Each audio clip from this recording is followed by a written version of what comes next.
Action. Assalamualaikum warahmatullahi wabarakatuh. Di sini kami dari kelompok 7 ingin menyampaikan materi yang bertemakan kewirausahaan. Yang pertama akan saya sampaikan yaitu mengenai inovasi berwirausaha di masa kini. Bisa langsung di share screen, Mas Niko.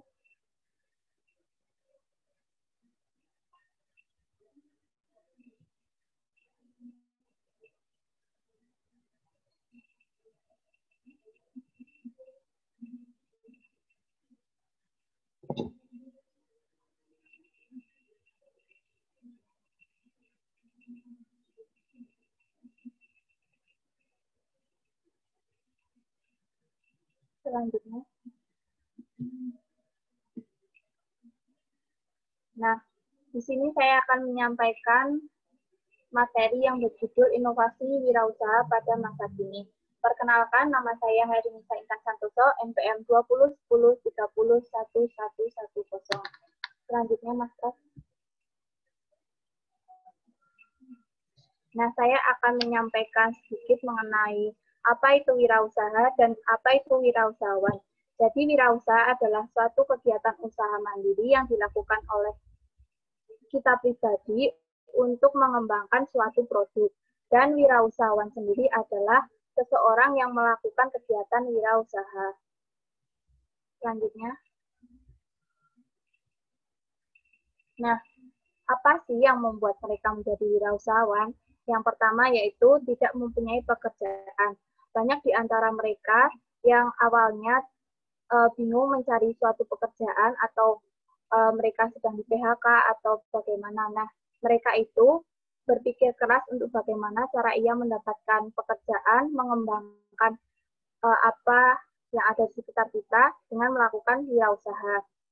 Yang kedua yaitu ingin mengembangkan kreativitas.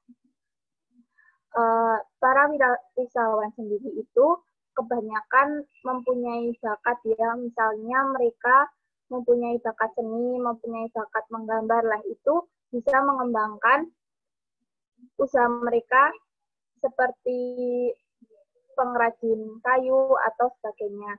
Yang selanjutnya yaitu berpikir untuk masa depan. Seorang wirausahawan itu mempunyai gaji yang dapat kita target sendiri ya. Kalau misalnya kita bekerja di orang kan kebanyakan satu bulan misalnya gaji kita 1 juta itu akan monoton 1 juta terus. Apabila kita menjadi wirausahawan atau menjadi bos, kita dapat menentukan target sendiri, penjualan kita, untung kita. Yang selanjutnya yaitu membuka lapangan pekerjaan. Saat kita menjadi wirausaha, kita tentunya akan menjadi bos dan kita dapat membantu orang-orang sekitar untuk bekerja sama dengan kita dan membuka lapangan pekerjaan. Selanjutnya, Mas Ras. Nah, ada karakteristik wirausahawan. Yang pertama yaitu optimis.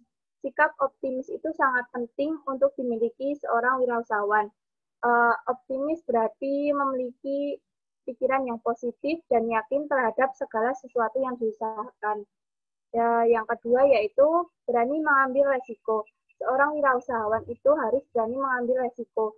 Tidak boleh ya apabila kita berwirausaha, kita memikirkan rugi dan untung. Setiap wirausahawan itu harus berani rugi. Nah, yang terakhir adalah jujur dan tekun. Dalam berwirausaha itu kita harus tidak boleh curang ya. Kita ketika bahan yang kita produksi itu buruk atau jelek atau tidak memenuhi standar penjualan, kita harus menyampaikannya kepada konsumen.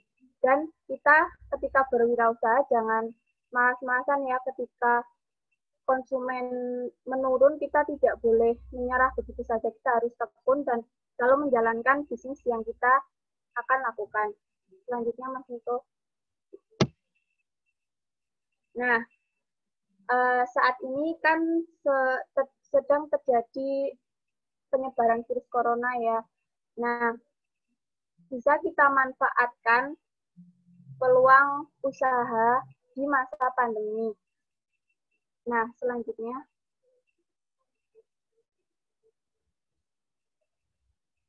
usaha apa sih yang bisa kita lakukan saat masa pandemi ini? Yang pertama yaitu bisa dengan usaha kecil jual beli. Yang pertama yaitu jual beli kuliner atau catering gitu ya. Karena semua orang itu apapun kondisinya membutuhkan makan. Karena sektor ini bisa menjadi salah satu peluang usaha di saat work from home. Jadi kita bisa mengantarkan makanan tersebut ke rumah mereka langsung. Kita bisa membuka jasa catering. Yang selanjutnya yaitu kerajinan. Seseorang yang mempunyai misalnya bakat mengukir, menggambar, atau bagaimana, bisa memanfaatkan atau mengolah barang-barang di sekitar kita, mengolah alam misalnya kayu diukir hingga menjadi sebuah kerajinan akan mendapatkan untung yang lebih. Yang selanjutnya adalah tanaman hias. Nah, sekarang marak-maraknya ya para ibu-ibu di kalangan ibu ataupun anak muda perempuan sekarang itu menyukai tanaman hias karena memang sangat penatnya di rumah. Kita yang social distancing tetap di rumah aja, kita seringkali bosan ya. Nah, dengan adanya tanaman, kita bisa lebih refreshing pikiran ya, karena banyak tanaman sehingga banyak pandangan juga. Nah, selain tanaman hias, sekarang juga ada usaha kecil ikan-ikan gitu, banyak yang menjual ikan cupang ataupun ikan hias lainnya untuk dijadikan bahan usaha. Yang selanjutnya yaitu menjual aneka masker. Di masa pandemi ini, kebutuhan masker itu sangat melonjak karena masker sekali pakai itu sekarang sudah banyak yang habis. Nah, para ibu-ibu ataupun seseorang yang mempunyai bakat menjahit atau bisa menjahit itu bersikeras untuk membuat inovasi, yaitu masker kain. Nah, itu bisa dijadikan buat bahan usaha ya. Ketika kita sudah membeli kain, kemudian dijahit, nah, kita tidak harus langsung menjualnya dan kita bisa merubahnya atau memberi motif sedikit agar harga jual masker tersebut meningkat. Yang terakhir adalah menjual hand sanitizer. Kita bisa beli full size-nya, kemudian kita packing lagi menjadi travel size. Selanjutnya, Mas Niko. Nah, selain tadi offline store, online usaha store, kita juga bisa bisnis online. Nah, bisnis online ini banyak digandrungi oleh dari anak-anak, remaja, dan ibu-ibu. Di sana menjual bisa baju, kosmetik, atau barang perabotan. Selanjutnya, Mas Niko. Nah, dari bisnis online ini bisa melalui media sosial Instagram ataupun WhatsApp. Kemudian e-commerce bisa dari Shopee, Lazada, atau Bukalapak. Nah, di bisnis online ini sangat menguntungkan ya, karena memang kita yang sedang jaga jarak, tidak boleh keluar rumah. Nah, ini bisnis yang paling sangat berkembang pesat untuk saat ini ya. Kita bisa bekerja dari rumah, kita bisa melakukannya semua di rumah dengan semua aplikasi. Nah, untuk mengantarkannya pun kita bisa lewat CNT ataupun yang lain. Selanjutnya, Mas Niko. Nah, apa sih tantangan berwirausaha? Yang pertama yaitu daya beli masyarakat menurun. Saat pandemi ini, banyak orang-orang pemerintah melarang untuk masyarakat berkerumun atau keluar rumah. Nah, itu menjadi tantangan bagi para wirausahawan karena mungkin para konsumen itu lebih mementingkan kebutuhan pokok mereka daripada harus membeli yang barang-barang mungkin tidak harus dimiliki. Nah, yang kedua yaitu pasokan bahan baku produksi terganggu. Tertutupnya berbagai akses selama periode lockdown ini berdampak pada pasokan produksi. Setidaknya kita harus restock atau menambah lagi agar tidak langsung habis saat penjualan. Yang selanjutnya Mas Niko. Nah, produktivitas karyawan menurun. Salah satu kesulitan dari penerapan WFH adalah menjaga produktivitas karyawan. Sering terjadi karyawan yang bekerja di rumah sehingga para atasan sulit untuk mengontrol kinerja karyawan tersebut. Yang keempat yaitu menjadi ketergantungan teknologi. Menjalankan bisnis selama WFH tanpa bantuan software akan sulit dilakukan. Mulai dari kelola absensi karyawan, komunikasi, hingga kolaborasi antar divisi. Yang selanjutnya,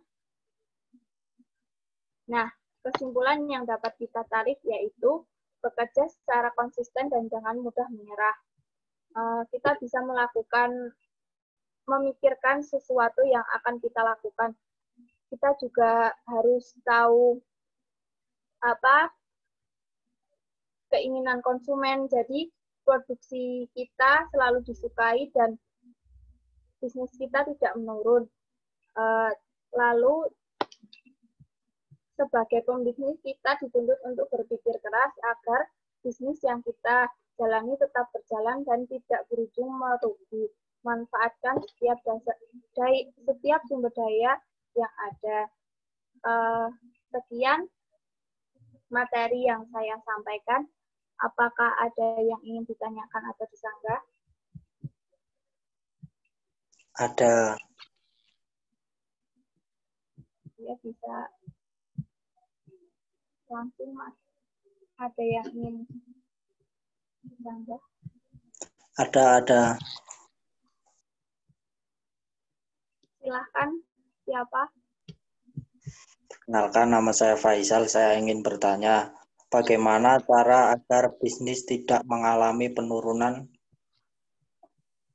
Bagaimana cara agar bisnis tidak mengalami penurunan konsumen? Terima kasih. Terima kasih Mas Faisal atas pertanyaannya. Hal yang dapat kita lakukan agar konsumen tidak mengalami penurunan pembelian terhadap kita atau terhadap pembisnis yaitu lakukan evaluasi untuk setiap penyebab bisnis menurun. Itu hal yang sangat penting karena ketika kita menjalankan bisnis itu harus diteliti ya apa yang menyebabkan menurun, apakah produksi kita yang monoton atau barang yang kita produksi itu banyak kerusakan atau mengecewakan konsumen. Yang kedua yaitu memahami kebutuhan pasar. Nah, sekarang kan yang sangat dibutuhkan oleh para konsumen adalah masker ya, yang kita bisa mengembangkan atau memperbanyak atau mengolah masker kain tersebut agar lebih memiliki daya jual yang tinggi, yaitu selanjutnya melakukan strategi pemasaran dan promosi. Nah, kita bisa tingkatkan cara promosi kita di berbagai media sosial. Yang terakhir bisa kita lakukan adalah mengikuti pelatihan bisnis. Apakah jawaban saya cukup, Mas Misal? Cukup, terima kasih Mbak Intan. Ya, saya sudahi materi yang telah saya sampaikan. Terima kasih. Saya lanjutkan kepada pemateri kedua yaitu Mas Afan.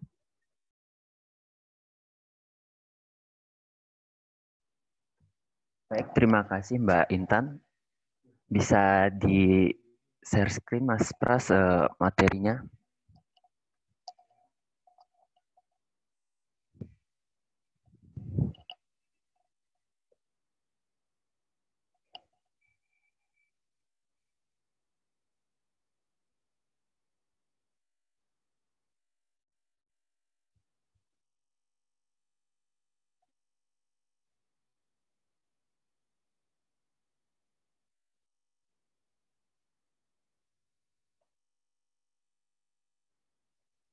Baik, Assalamualaikum warahmatullahi wabarakatuh. Perkenalkan, nama saya Afanuddin Dafa. Pada kali ini, saya akan memberi materi mengenai bisnis online untuk pemula. Pandemi COVID-19 ini sungguh sangat berdampak di berbagai bidang, terutama di bidang ekonomi. Nah, yang terkena dampaknya itu banyak sekali, seperti para buruh yang terkena PHK, karyawan, dan lain sebagainya. Nah, salah satu solusinya itu adalah kita itu memulai dengan bisnis online. Nah, langkah-langkah apa saja sih yang diperlukan untuk memulai bisnis online? Mas Pras bisa slide selanjutnya.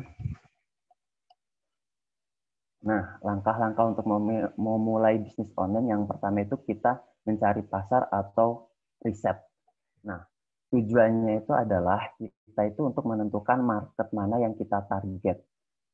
Seperti di sosial media mana, seperti Facebook. Nah, di Facebook itu kita menawarkan berbagai produk apa gitu. Terus setelah di Facebook itu kita bisa meluaskan lagi di Instagram dan di Twitter lah atau di sosial media lainnya. Yang kedua itu modal. Tentu modal itu sangat penting untuk memulai bisnis online ini ya, karena kalau tidak ada modal itu bisnis kita itu mana mungkin berjalan. Nah, modal itu pentingnya modal itu gunanya modal itu seperti kita ingin membutuhkan apa-apa gitu kan, mesti ya modal itu sangat penting. Nah, yang selanjutnya itu mental. Jika kita punya mental yang lemah itu, kita itu akan berpikiran negatif thinking terus gitu loh, seperti wah nanti rugi nggak ya, untungnya itu seberapa gitu gitulah pokoknya. Nah, harusnya itu kita punya mental yang kuat gitu, dan kita itu tanamkan mindset yang bagus, kayak rezeki itu udah ada yang ngatur. Nah, jadi biar kita semangat itu kita tanamkan mindset itu juga bagus. Nah, yang selanjutnya itu mempunyai keahlian marketing. Mungkin sebagian besar pemula yang ingin memulai bisnis online itu sebagian besar itu tidak mempunyai keahlian ini. Tapi seiring berjalannya waktu itu kita sekalian belajar gitu, dan nanti itu keahlian ini tuh akan muncul dengan sendirinya atau secara otodidak. Nah, yang selanjutnya itu membuat produk. Kita itu harus menentukan produk apa yang akan kita jual gitu, yang akan kita pasarkan kepada konsumen. Dan kita harus membuat produk yang menarik dan beda dari yang lainnya. Nah, selanjutnya Mas Pras. Nah, tentu untuk memulai bisnis itu ya tentu kan ada kendalanya. Yang kendala pertama itu modal sulit dicari. Perputaran uang itu di bisnis online ini ya sangat penting ya. Namun apabila perputaran ini berhenti dan tidak berjalan sesuai itu, tentu modal itu akan misal kalau ada konsumen yang ingin membeli barang kita, tapi tiba-tiba konsumen itu meng-cancel atau membatalkan pesanannya. Nah, itu otomatis kita malah tidak jadi balik modal, atau biasanya itu nombok dan rugi gitu ya. Nah, itu menjadi kendala yang sangat yang merugikan lah gitu. Yang kedua itu kurang atau sulitnya mencari konsumen. Bisnis online ini kan pada saat ini sangat digandrungi oleh orang-orang ya, dan otomatis itu persaingannya itu sangat ketat. Nah, banyak konsumen itu tertarik di bisnis online yang punya milik orang lain atau gimana gitu. Nah, itu kendalanya itu orang atau konsumen itu sangat sulit itu loh tertarik dengan barang yang kita pasarkan atau apa. Nah, itu yang kendalanya itu ya itu mencari konsumen. Dan yang selanjutnya itu sinyal. Tentu sinyal itu sangat penting ya kalau untuk usaha online ini. Karena ini menjadi salah satu jalan komunikasi kita. Kan jalan komunikasi kita itu kan melalui smartphone atau apa gitu kan, mesti kan membutuhkan sinyal kan. Kalau misalnya sinyal kita tidak baik atau apa itu otomatis itu komunikasi kita kepada pelanggan itu akan terganggu. Nah, yang selanjutnya itu pelanggan yang tidak sabaran. Mengapa? Kan biasanya itu kalau kita ya pemula gitu yang kita belum bisa menghasilkan produk sendiri itu kan kita masih mengambil di orang lain kan.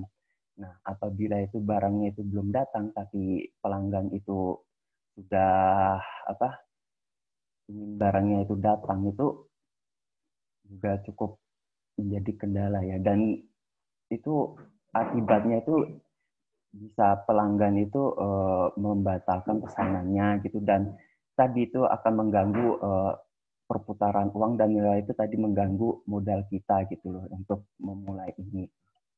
Nah, selanjutnya Mas Pras.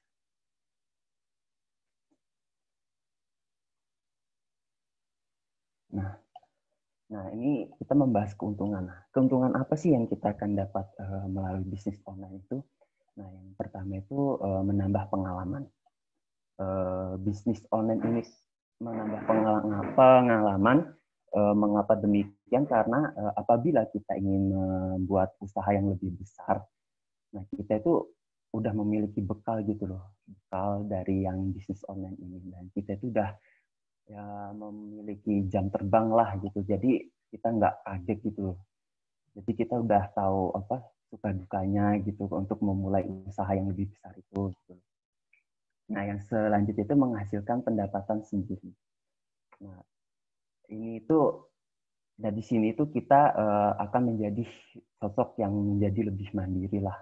Karena itu kita bisa membantu perekonomian keluarga, membantu orang tua, dan sebagian besar dari kita kan masih ada yang kuliah gitu kan. Nah, kita itu bisa meringankan beban dengan bayar uang kuliah sendiri, tidak meminta lagi dengan orang tua.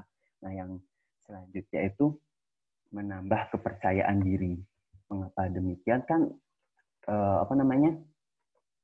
bisnis online itu kan kita itu kan akan dihadapi atau kita kan akan berjumpa dengan berbagai karakter orang yang berbeda. Nah, yang awalnya kita, yang sebelum kita memulai bisnis online itu kita mempunyai sifat pemalu atau kurang pergaulan, dan misalnya kalau berbicara dengan orang lain itu malu-malu. Nah, di bisnis online itu kita itu akan belajar gimana cara menghadapi orang itu, gimana cara menghadapi konsumen lah. Jadi apa ya? Ya itu juga tujuannya itu untuk menarik konsumen juga sih gitu. Kalau kita tidak percaya diri, nanti konsumen malah tidak percaya juga dengan produk kita yang dijual. Nah, yang selanjutnya yang terakhir relasi banyak. Di sini itu kita akan mempunyai relasi banyak yang awalnya itu berawal dari konsumen, lama-kelamaan nanti kita bisa diajakkan partner. Nah, partner itu ya seperti kita menjadikan reseller atau apa untuk mengembangkan bisnis online kita dan akan dikenal lagi oleh banyak orang gitu. Selanjutnya Mas Pras. Nah, gimana sih cara menarik konsumen dan solusinya itu gimana gitu loh. Nah, yang satu itu dengan cara kita membuat produk menarik dan beda dari yang lain. Seperti apa? Seperti kita mungkin yang lebih gampangannya dari kemasannya lah. Kemasannya itu kalau bisa kita buat lebih menarik, lebih gimana ya? Ayo lebih menarik agar konsumen itu tertarik membeli produk kita gitu, dan produknya itu kalau bisa beda dari yang lain. Misal kita menjual makanan, terus kita nanti kombinasikan makanan itu dengan hal apa gitu loh, dimodifikasi lah gitu, seperti kayak apa ya,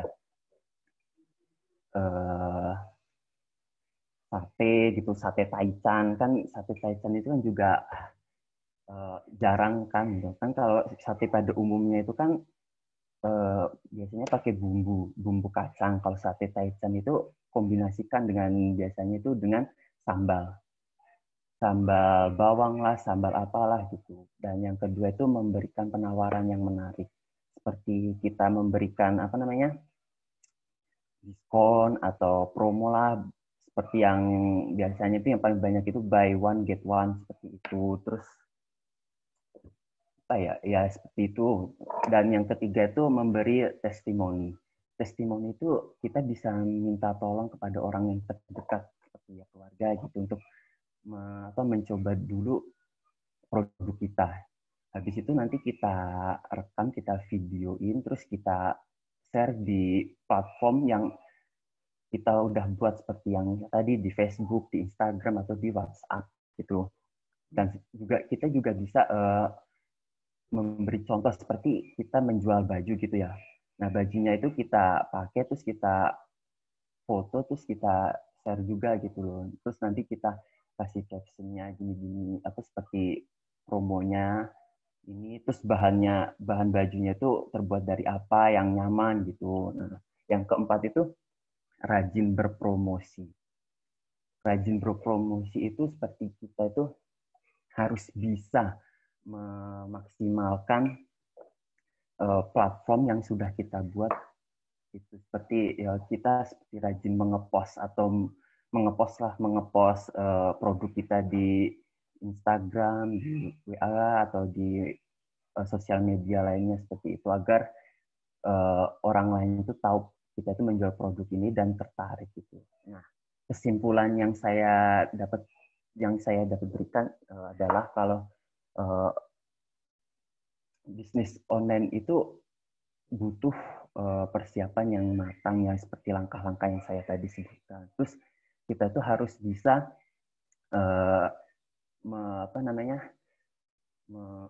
melawan atau menghadapi tantangan yang ada gitu kan.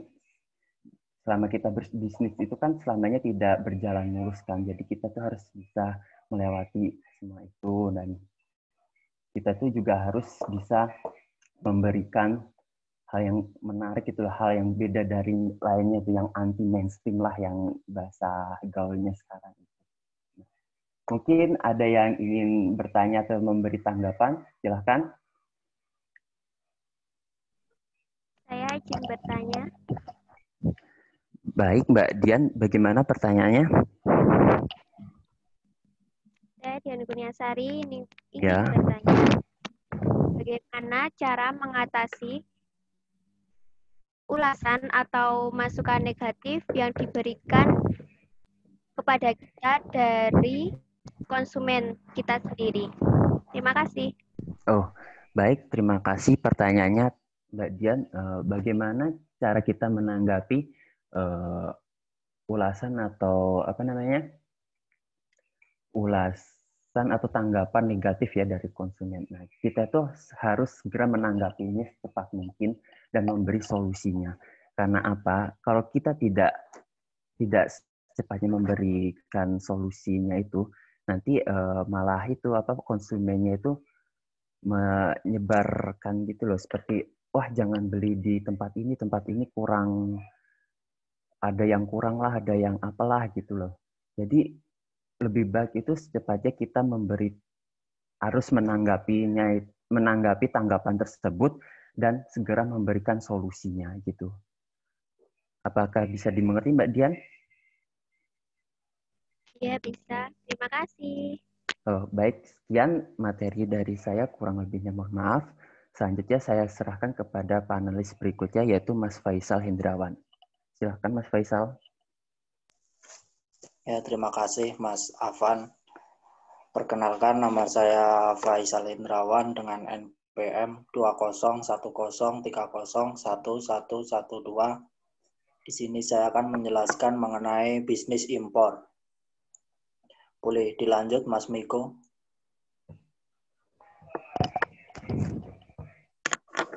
Bisnis impor. Bisnis impor adalah suatu kegiatan untuk memasukkan barang dagangan dari negara lain ke negara Indonesia atau menuju dalam negeri.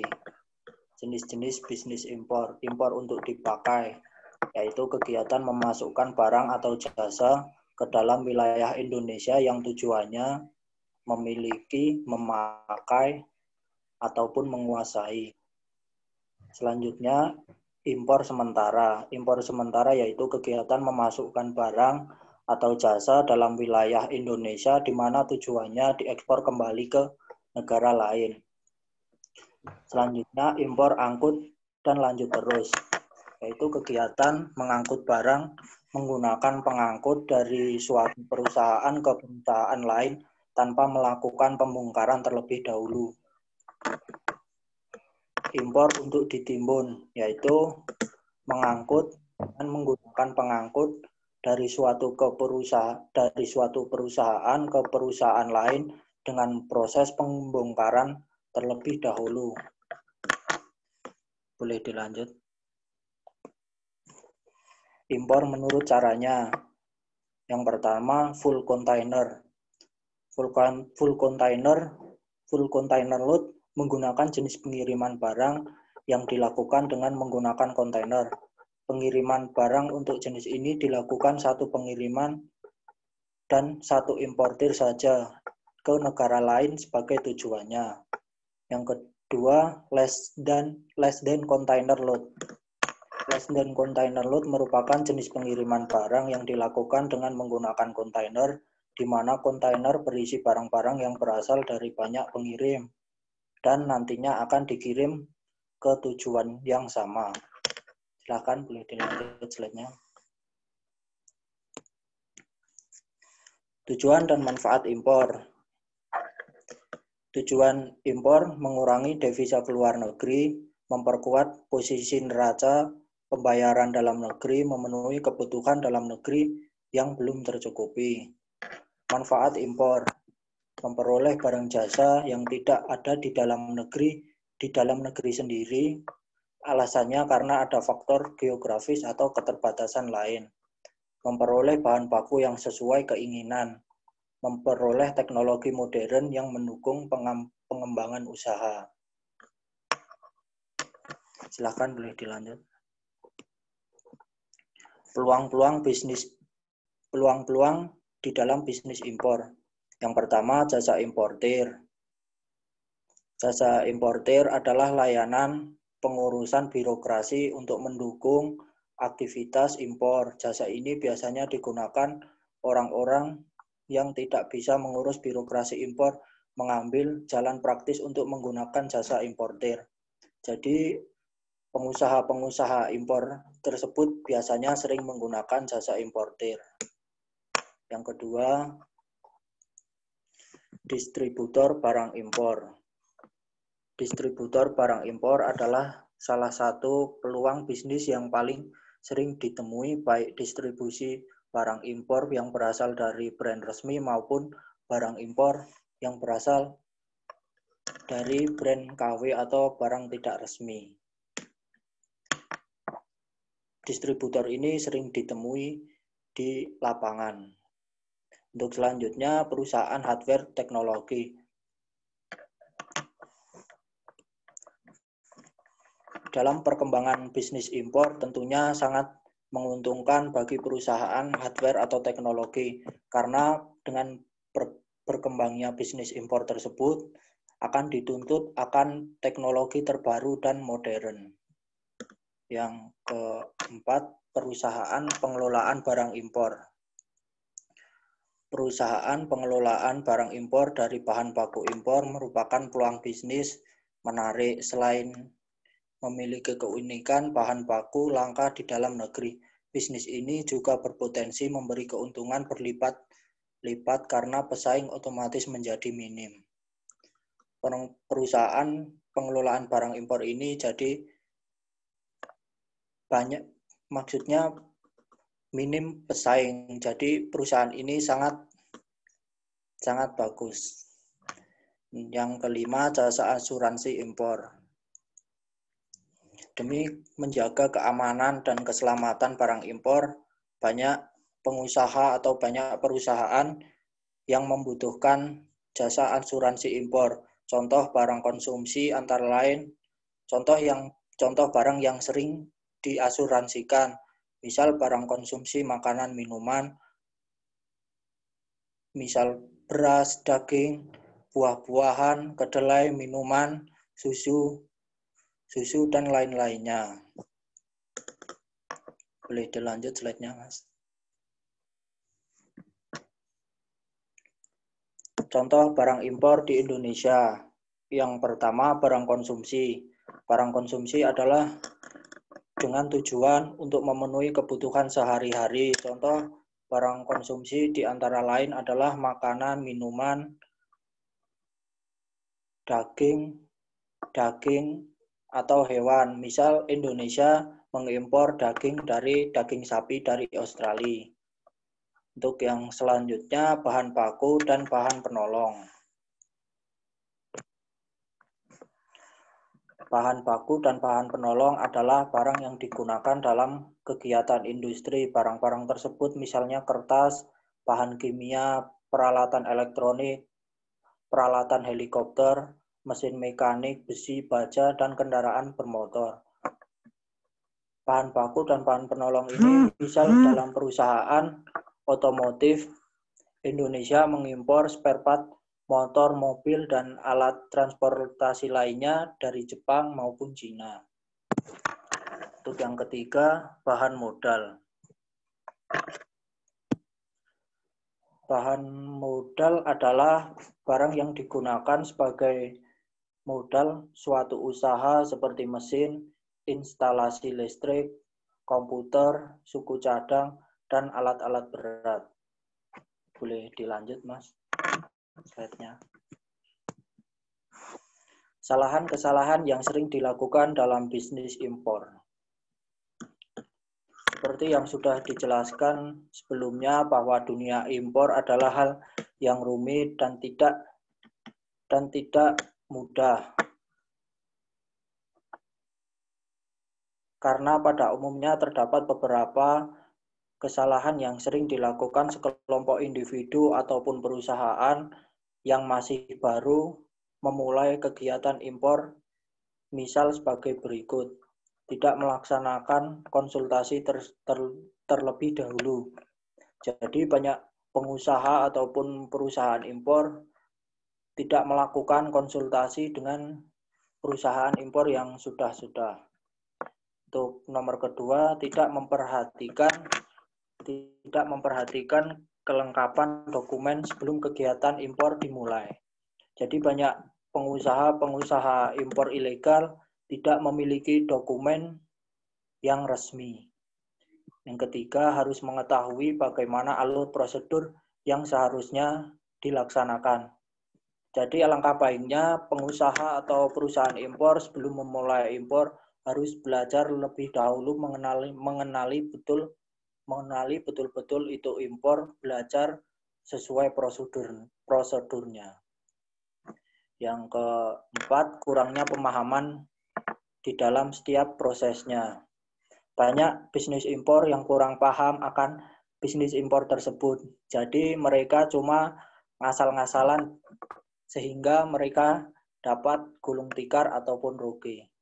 Yang kelima, terlalu melihat keuntungan sehingga telah melupakan hal-hal yang sederhana. Banyak importer yang hanya di dalam pikirannya untung dan untung, tidak memikirkan hal-hal lain seperti gulung tikar ataupun kesalahan-kesalahan lainnya. Silakan boleh dilanjut, Mas.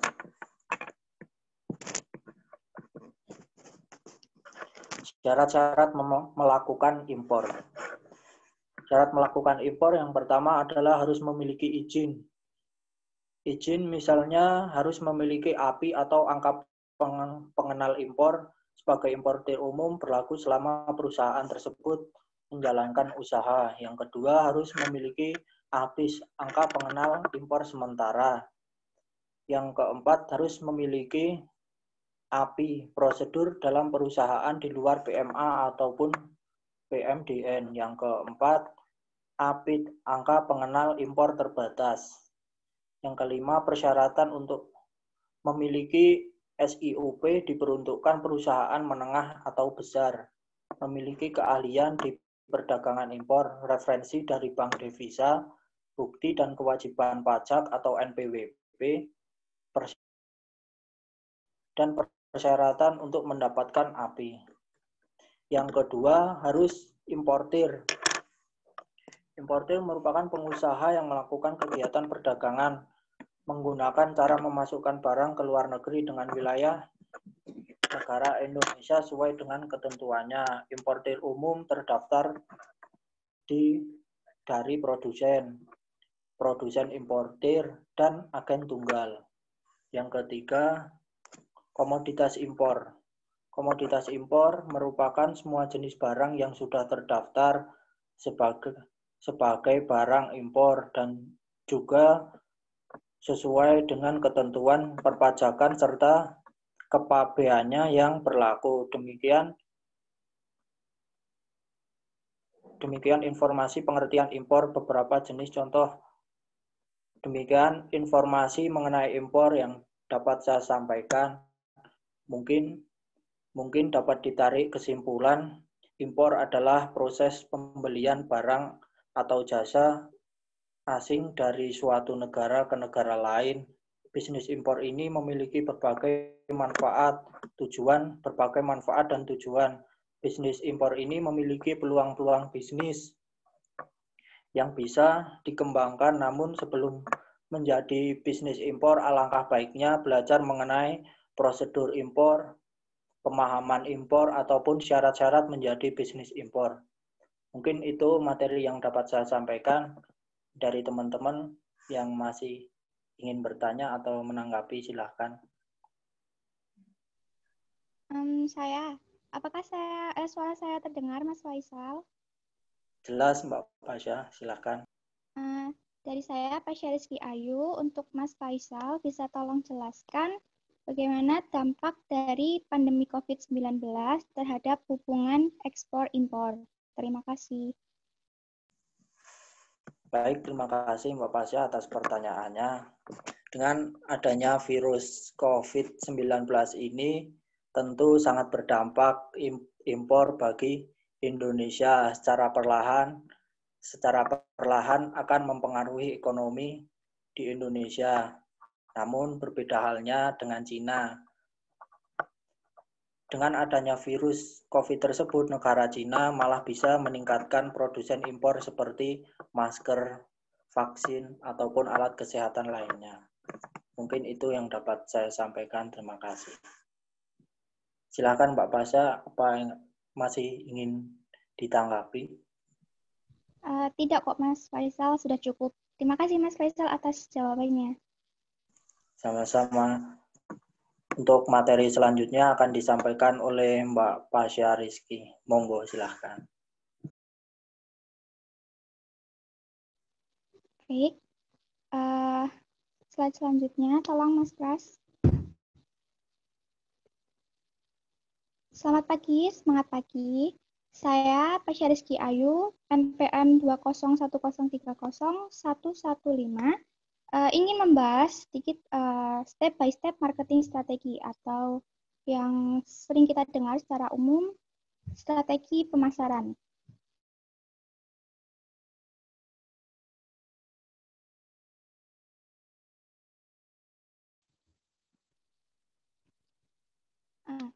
Membahas soal bagaimana caranya menyusun marketing strategi. Nah, belakangan ini yang saya tahu kebanyakan orang atau wirausaha baru, pemula terutama, yang berpikir ketika mereka ingin memulai bisnis baru atau memulai memasarkan produknya, mereka hanya semudah membuat akun media sosial baru. Contohnya seperti akun Instagram baru untuk mempromosikan produk mereka, atau mungkin mereka memposting produk mereka di sana. Padahal marketing yang saya tahu adalah suatu yang lebih luas dari sekedar mempromosikan melalui media sosial seperti itu. Jadi, apa sih yang harus dipikirkan tentang marketing strategi? Nah, pertama, marketing itu adalah pemasaran. Ya, tahu. Marketing atau pemasaran itu adalah segala usaha atau tindakan yang kita lakukan untuk menjangkau konsumen kita sehingga kita bisa mendapatkan penjualan dan pastinya mendapat cuan. Nah, ketika kita membahas tentang marketing strategi, apalagi untuk pemula, kita perlu tahu 4 hal. Untuk slide selanjutnya, tolong Mas Pras. Nah, yang pertama ini kita harus memahami produk. Nah, kita harus paham sekali produk yang kita jual sendiri, apa sih layanan atau produk yang mau kita jual. Saya kasih contoh, saya ingin menjual suatu brand bakso bakar bibir merah. Nah, bakso bakar bibir merah ini adalah sebuah perusahaan bakso bakar yang menawarkan bakso berkualitas yang memiliki berbagai pilihan saus, mulai dari asin hingga pedas. Nah, rasa pedas inilah yang bisa membuat bibir kita menjadi merah. Nah, yang tentunya bakso ini akan membuat kalian sangat ketagihan. Nah, seperti itu mungkin contohnya ya. Setelah kita menetapkan kalimat iklan tersebut, kita juga harus tahu apa sih kelebihan dari produk kita dibandingkan produk lain yang sudah ditawarkan oleh orang lain. Mungkin seperti itu. Untuk slide selanjutnya. Nah, yang kedua ini kita harus memahami market penjualan. Jadi kita harus mengerti seperti apa medan yang mau kita masukin. Jadi simpelnya kita ini ingin menjualkan produk kita ini di daerah Jogja, Bandung, atau mungkin di seluruh Indonesia. Nah, kita ini harus paham sekali situasi marketnya seperti apa, dan kita juga harus tahu kompetisi yang akan kita hadapi nanti di kedepannya. Untuk slide selanjutnya. Nah, yang ketiga ini mengenal customer atau pelanggan. Nah, kita sebagai wirausaha, kita harus mengenali siapa sih dan bagaimana karakter pelanggan kita. Bisa dilihat dari segi umur, lokasi penjualan, profesi, dan juga hobi. Nah, untuk yang slide selanjutnya, yang terakhir,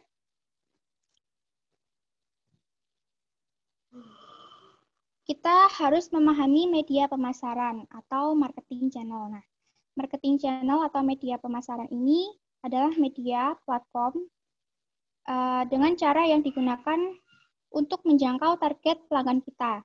Jadi, media ini ada media offline dan juga media online. Nah, yang pertama, media offline. Saya kira kalau media offline ini kurang cocok untuk pemula, karena akan lebih banyak mengeluarkan biaya. Seperti contohnya kita harus bekerja sama dengan media-media besar untuk mengiklankan produk kita seperti TV, radio, atau mungkin sebar print melalui brosur, handuk, seperti itu. Nah, kalau untuk pemula mungkin saya kira akan lebih cocok dengan menggunakan media online. Media online ini kita bisa menggunakan berbagai sosial media seperti YouTube, Instagram, Twitter, Facebook, atau mungkin juga bisa membuat website untuk memasarkan produk yang ingin kita jual. Nah, untuk slide selanjutnya.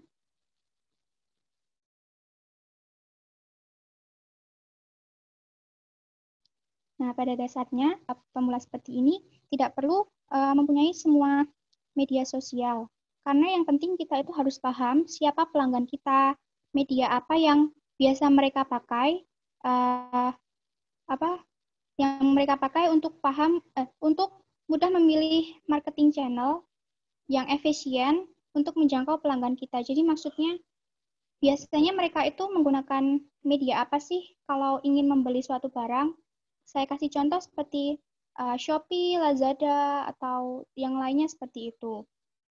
Mungkin ada sampai sini ada yang ingin ditanyakan? Mohon maaf Mbak Pasya, saya ingin bertanya. Ya, boleh Mas. Nama saya Avanuddin Dava, saya ingin bertanya kepada Mbak Pasya, tujuan dari marketing atau pemasaran itu apa sih sebenarnya? Terima kasih Mbak Pasya. Oke, baik Mas Afan atas pertanyaannya. Jadi kalau dari penjelasan saya sebelumnya, jadi marketing itu ada 2 tujuan. Yang pertama, sebenarnya kita itu ingin meningkatkan mutu dari merek barang yang diproduksi, itu tuh mau diketahui oleh orang tuh seperti apa dan bagaimana. Atau yang kedua, kita ingin menambah atau meningkatkan penjualan. Jadi pada intinya kita harus bisa menetapkan dari segala aksi pemasaran yang kita lakukan, apa sih tujuannya? Apa cuman untuk menambah mutu merek atau untuk meningkatkan penjualan? Mungkin seperti itu. Bisa diterima, Mas Afan? Terima kasih Mbak Pasya atas penjelasannya. Oke, baik. Mungkin segitu dulu materi atau pembahasan dari saya. Untuk selanjutnya bisa dilanjut oleh pemateri selanjutnya, yaitu Mbak Dian. Terima kasih. Terima kasih. Di sini saya akan menyampaikan suatu materi. Slide selanjutnya.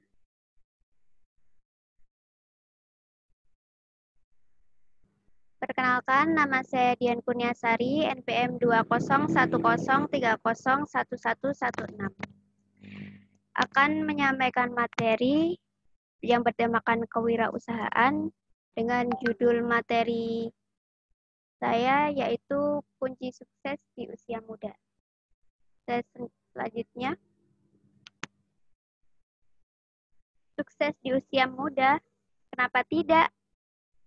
Sukses itu artinya fokus pada tujuan. Tiap orang pasti dan perlu mempunyai tujuan untuk masa depan hidupnya. Dengan adanya tujuan hidup, kita bisa menata masa depan kita mau seperti apa, mau jadi apa. Jika tidak mempunyai tujuan hidup, maka nanti kita bakal bingung nih sama hidup kita tuh mau jadi apa, mau seperti apa hidup kita, nggak tertata gitu. Terus slide selanjutnya. 10 kunci sukses di usia muda. Selanjutnya. Yang pertama, ciptakan impian karir di masa depan. Cita-cita, kita tuh dari muda harus tahu cita-cita kita mau jadi apa. Terus dulu pasti waktu kecil kita pernah berpikir mau jadi dokter misalnya atau guru. Nah, itu bisa menjadi patokan kita untuk menargetkan bagaimana kita berusaha menjadi lebih baik di masa depan. Mempunyai impian yang jelas dan mempunyai semangat tinggi untuk mencapai cita-cita tersebut. Yang kedua, pilih pendidikan sesuai passion. Ini sesuai passion.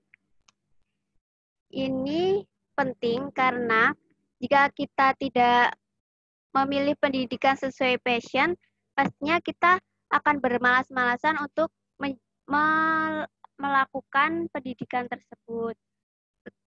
Seperti niat gak niat gitu. Terus, jika kita mendalami pendidikan sesuai passion, maka kita akan mudah untuk mencapai target apa yang kita cita-citakan. Slide selanjutnya. Yang ketiga, sisihkan 25% dari pendapatan setahun.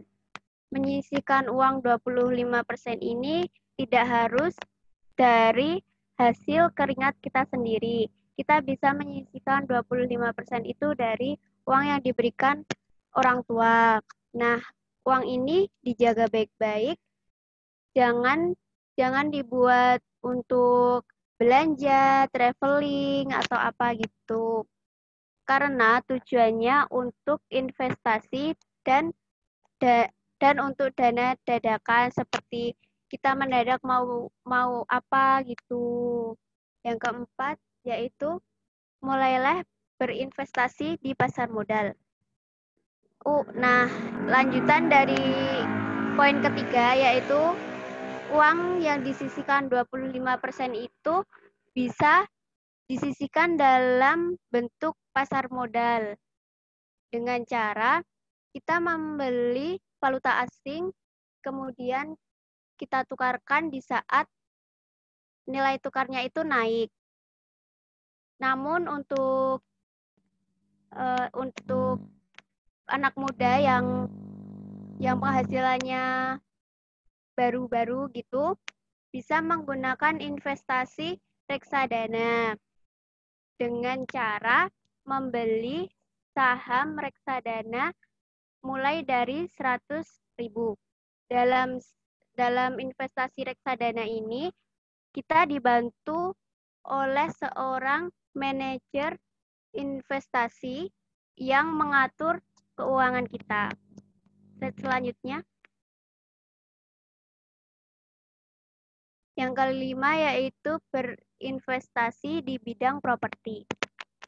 Berinvestasi di bidang properti ini membutuhkan kestabilan dana dan membutuhkan modal yang cukup besar. Namun, di kemudian hari pasti kita mendapat keuntungan yang besar. Misalnya, kita menabung atau menyisihkan uang untuk menyicil membeli rumah atau apartemen mini. Kemudian beberapa tahun kemudian kita jual atau kita sewakan.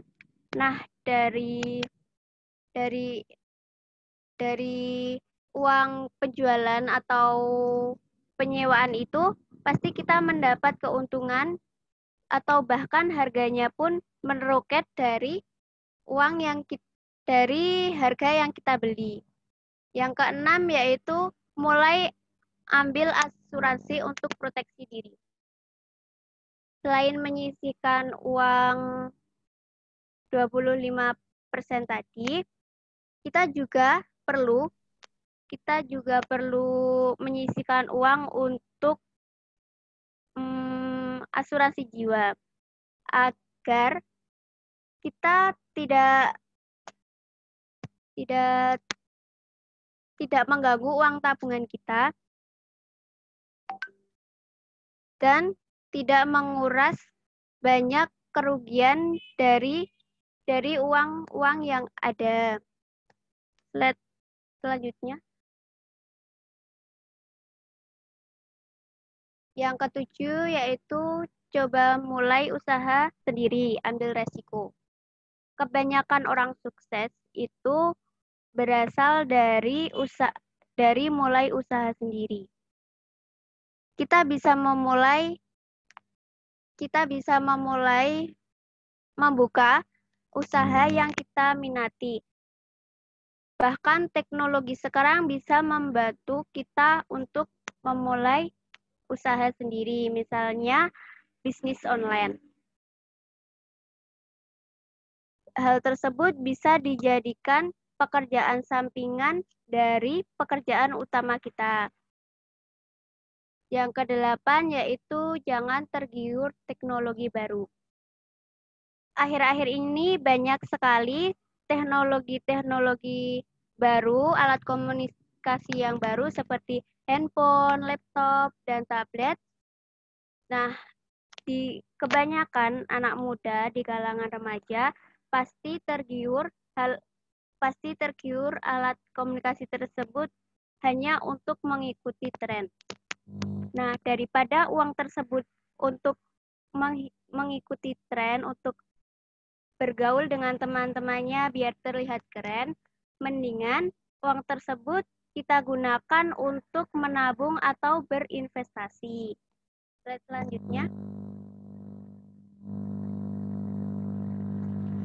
Jangan takut hidup susah. Tidak ada kesuksesan yang berhasil dalam satu malam. Sukses itu berawal dari pekerjaan gaji kita yang rendah dan pekerjaan yang berada di bawah. Maksudnya kita memulai kesuksesan itu dari nol, pelan-pelan gitu. Terus jangan gengsi, jangan minder dengan teman-teman yang udah pekerjaannya tuh udah di atas kita, karena dia pasti dulu-dulu juga berada di posisi kita, berada di bawah dengan gaji rendah, karirnya di bawah, Terus bisa naik ke atas itu juga butuh kerja keras. Yang ke-10 yaitu kerja keras, kerja pintar. Mumpung kita masih muda, kita perlu mempunyai banyak pengalaman dalam bidang bekerja tentunya.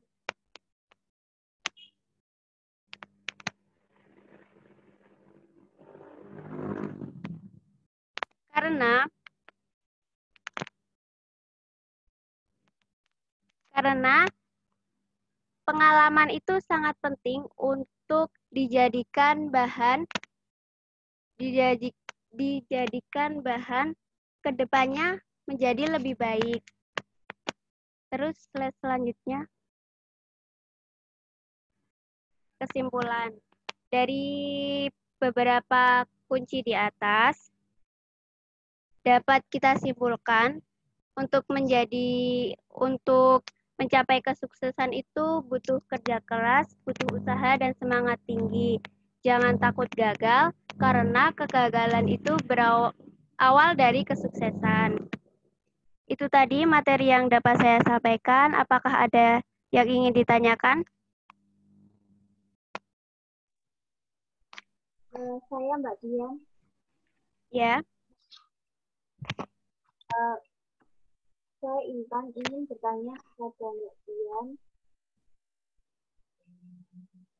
apa yang membuat seseorang gagal untuk mendapat kesuksesan di usia muda? Terima kasih. Yang membuat seseorang gagal sukses di usia muda itu ada beberapa kebiasaan-kebiasaan buruk. Yang pertama, masa bodoh atau antisosial. Di usia muda pasti kita perlu banyak relasi, banyak pertemanan untuk sharing-sharing tentang apa gitu, bisnis atau apa. Karena pastilah orang itu tidak bisa hidup sendiri. Jadi beradaptasi dengan lingkungan sekitar itu perlu. Yang kedua, enggan mengembangkan pendidikan karena dia merasa pendidikan dia tuh cukup, jadi dia berpikir buat apa kita berpendidikan lebih, kan kita udah punya pendidikan, jadi dia tuh tetap di situ-situ aja gitu, nggak mengembangkan pendidikannya. Yang ketiga, tidak mau menerima kritik. Dia yang tidak mau menerima kritik itu cenderung gimana ya? Cenderung nggak mau mendengarkan nasihat orang lain gitu. Terus yang keempat, memprioritaskan hal yang tidak penting seperti pacaran mungkin. Dia memprioritaskan pacarnya daripada masa depannya gitu. Yang kelima yaitu gengsi untuk menjadi diri sendiri. Karena padahal menjadi diri sendiri itu lebih penting.